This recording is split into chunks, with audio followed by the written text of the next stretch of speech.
नमस्कार दोस्तों, मैं हूं पुनीत उपाध्याय और आप देख रहे हैं संस्कृति आईएएस। दोस्तों, आज हम बात करेंगे उस फैसले की जिसने वैश्विक व्यापार, भारत अमेरिका रिश्ते और जो मध्य पूर्व की राजनीति है, इन तीनों को हिला कर रख दिया है। दोस्तों, अमेरिकी राष्ट्रपति डोनाल्ड ट्रंप ने ईरान के साथ जो कारोबार करने वाले देश हैं उन पर 25% का टैरिफ लगाने का ऐलान कर दिया है। दोस्तों, ट्रंप की बात करें तो ट्रंप ने एक पोस्ट किया है। ट्रुथ एक सोशल प्लेटफॉर्म है, आप देखेंगे इस प्रकार से इनका पोस्ट आपको वहाँ पर देखने को मिलेगा। और इस पर पोस्ट करके इन्होंने बताया है रात में ही कि हम जो है यह फैसला तत्काल प्रभाव से लागू कर रहे हैं, यानी कि यह फैसला तत्काल प्रभाव से लागू होगा। हालांकि अगर हम दोस्तों बात करें तो व्हाइट हाउस की तरफ से इस टैरिफ को लेकर कोई आधिकारिक दस्तावेज अभी तक आपको देखने को नहीं मिलता है, लेकिन यह फैसला ऐसे वक्त किया गया है जब ईरान में आप देखेंगे जो सरकार है उसके खिलाफ विरोध प्रदर्शन जारी है। दोस्तों, इन प्रदर्शनों में आप देखेंगे लगभग 600 से ज़्यादा लोग अभी तक मारे जा चुके हैं और दूसरी तरफ ईरान की जो करेंसी रियाल है इसकी वैल्यू भी अब लगभग शून्य हो चुकी है। दोस्तों, भारतीय मुद्रा में आप देखेंगे तो एक रियाल की कीमत 0.00079 रुपीज़ रह गई है। आप देखेंगे बिल्कुल शून्य जो है के बराबर पहुंच चुकी है जो वहां की मुद्रा है। दोस्तों, ईरान की बात करें तो ईरान पर अमेरिका पहले भी जो है कड़े प्रतिबंध, जो आर्थिक प्रतिबंध है वह लगा चुका है। और ईरान से व्यापार करने वाले जो मुख्य रूप से आप देखेंगे जो प्रमुख देश हैं उसमें चीन, संयुक्त अरब अमीरात और भारत मुख्य रूप से शामिल है।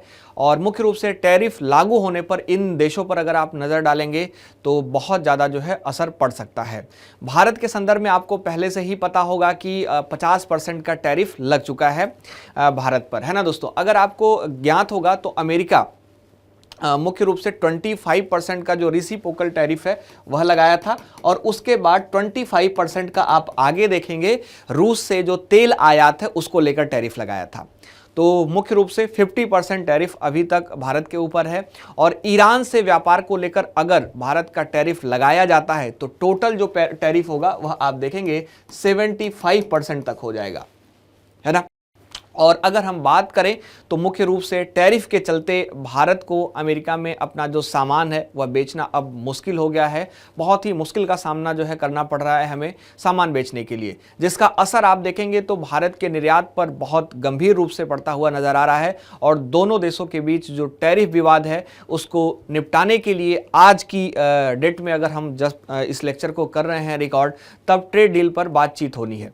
और आप देखेंगे जो ट्रेड डील है यहाँ पर मुख्य रूप से तो इस पर जो बातचीत होनी है उसमें भारत यह चाहता है कि उस पर जो लगाया गया कुल 50% का टैरिफ है उसको घटाकर, अभी तक तो यही टैरिफ है तो इसको घटाकर 15% किया जाए, ठीक है।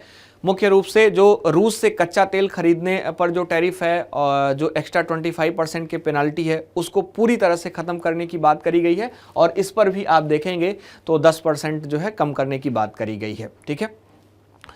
इसके अलावा अगर हम बात करें दोस्तों तो चीन, यूएई और भारत, जैसा कि हमने पहले ही बताया, ईरान के जो है प्रमुख मुख्य रूप से जो साझेदार हैं वह नज़र आते हैं। और आप देखेंगे कि इन पर अगर जो है जो टैरिफ का असर होगा वह बहुत ही प्रमुख होगा। यहाँ पर आप देखेंगे जो चीन है यह लगभग जो है 35 अरब का जो है ट्रेड करता है, यूएई 30 अरब का, भारत 14 अरब का, और टर्की की बात करें तो 10 अरब का, इराक जो है 8 अरब का। तो यहाँ पर आप देखेंगे यहाँ पर कुल जो ट्रेड है अमेरिकी डॉलर में होता है और इस प्रकार से आपको देखने को मिल रहा है जो किया जा रहा है। और इन देशों में ईरान मुख्य रूप से आप देखेंगे तो जो तेल, पेट्रोकेमिकल्स है और जो औद्योगिक उत्पादन निर्यात है वह मुख्य रूप से करता हुआ नजर आता है। दोस्तों, अमेरिकी प्रतिबंध के बावजूद आप देखेंगे तो ईरान एशिया और खाड़ी देशों के जरिए अपना व्यापार जारी रखे हुआ है। 2022 में जो ईरान का कुल व्यापार था वह करीब लगभग 140 अरब डॉलर का रहा है दोस्तों। और इसमें ईरान का जो निर्यात है लगभग 80.9 अरब डॉलर के आसपास आपको देखने को मिलता है। और आयात की भी बात करें तो लगभग 58.7 अरब डॉलर के आसपास जो है आपको आयात भी देखने को मिलता है। दोस्तों, ईरान के निर्यात का सबसे बड़ा हिस्सा कच्चा तेल है, ध्यान रखिएगा, पेट्रोलियम उत्पाद है और जो प्राकृतिक गैस है वह आपको देखने को मिलती है। इसके अलावा जो पेट्रोकेमिकल्स हैं, जो स्टील है, तांबा है और जो कृषि उत्पाद हैं, जो खनिज जो हैं उनका भी निर्यात मुख्य रूप से करता हुआ नजर आता है। दोस्तों अगर हम बात करें तो ईरान मुख्य रूप से मशीनरी भी जो है आप देखेंगे इसका भी निर्यात करता है। जो इलेक्ट्रिक उपकरण हैं, इलेक्ट्रॉनिक उपकरण हैं, जो औद्योगिक कच्चा माल है, दवा है, इन सभी का आयात भी करता हुआ आपको देखेंगे नजर आता है। दोस्तों ईरान में अभी हाल ही में आपने देखा, जैसा कि मैंने बताया, कि जो वहाँ के सुप्रीम लीडर हैं खामेनी, इनके खिलाफ प्रदर्शन हो रहा है और आप देखेंगे प्रदर्शन का आज 17वां दिन है। ठीक है, और ये जो प्रदर्शन है यह एक बहुत ही अलग तरह का रूप ले चुका है। जैसा कि हमने बताया सैकड़ों की संख्या में लाशें वहाँ पर देखने को मिलती हैं।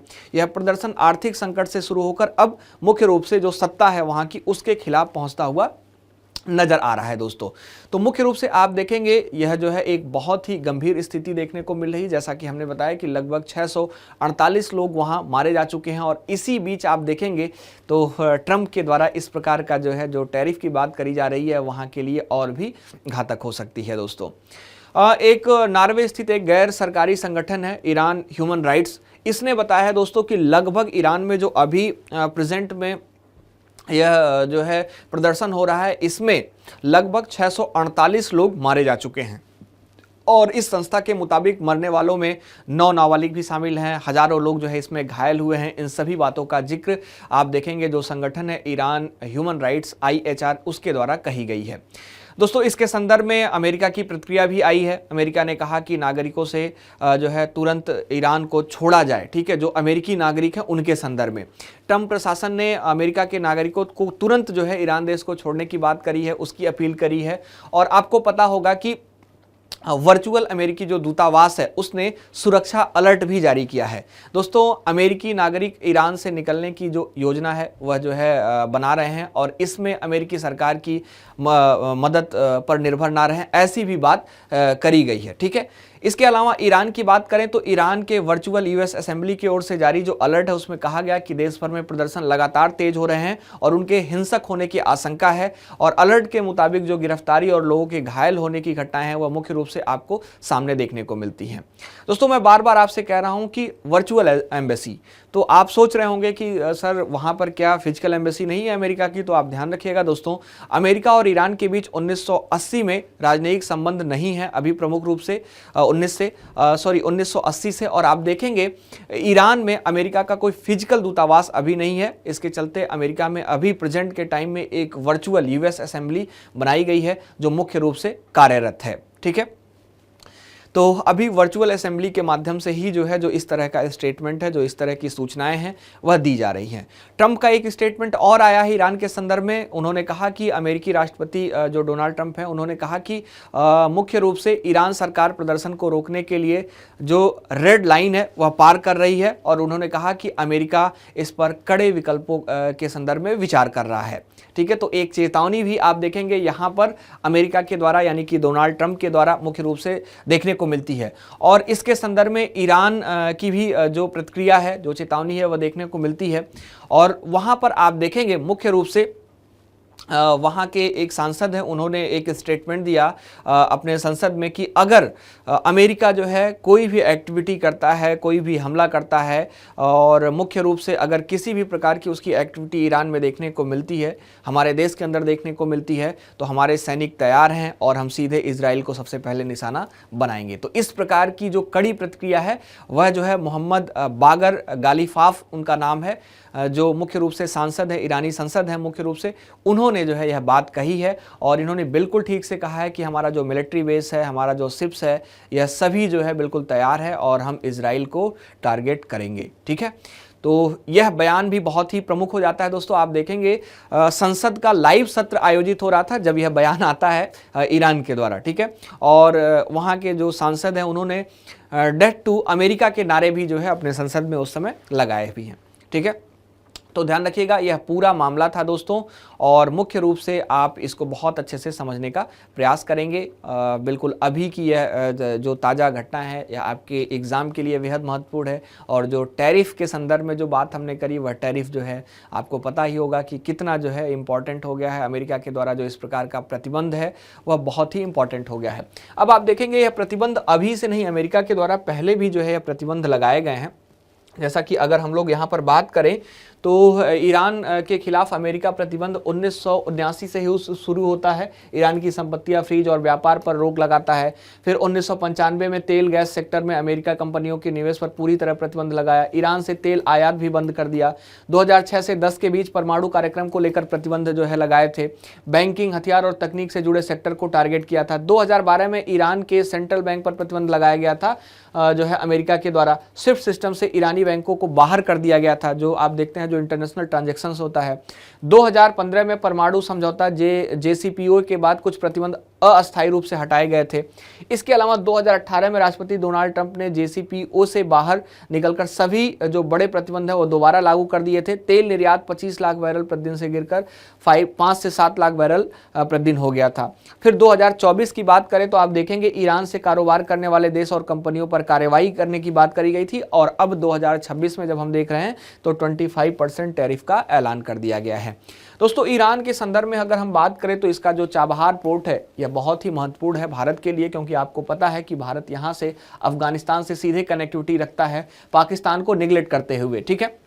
और ऐसे में अगर यह प्रतिबंध लगाया जाता है, अगर 25% का टैरिफ आता है, तो नो डाउट जो हमारा व्यापार है अफगानिस्तान के साथ वह भी जो है प्रभावित होगा और बहुत बड़ी समस्याओं का सामना भी करना पड़ सकता है। तो मुख्य रूप से आप ध्यान दे सकते हैं। चाबहार पोर्ट के संदर्भ में अगर थोड़ा सा और हम जिक्र करें तो आपको पता होगा कि अमेरिका के ही द्वारा आप देखेंगे 2018 में कुछ मुख्य रूप से यहाँ पर जो है छूट दी गई थी चाबहार पोर्ट को लेकर, जो है ना, कि आप वहाँ पर जो सैनिक से संबंधित जो गतिविधियाँ हैं, इसके अलावा जो इसके कंस्ट्रक्शन से संबंधित जो कार्य हैं उनमें सहयोग कर सकते हैं, उसमें जो है आप पार्टिसिपेट कर सकते हैं। और अभी देखेंगे ऐसी स्थिति में जब इस तरह की बात हो रही है 25% टैरिफ की, तो नो डाउट जो है बहुत ही समस्या होगा और कहीं ना कहीं जो है बहुत ज़्यादा जो है हमें समस्याओं का सामना करना पड़ सकता है इस एक्स्ट्रा 25% टैरिफ के बाद जो है। तो दोस्तों, यह पूरा मामला था। आशा करता हूं कि आप बहुत ही सिस्टमेटिक तरीके से समझ पाए होंगे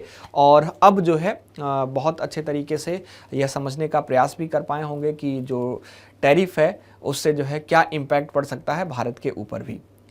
तो दोस्तों, आज के लिए इतना ही। हम लोग मिलेंगे अपने नेक्स्ट किसी टॉपिक पर, और तब तक के लिए आप देखते रहिए संस्कृति IAS। मैं फिर से आपसे जुड़ूंगा। Thank you so much. बहुत बहुत धन्यवाद आप सभी का।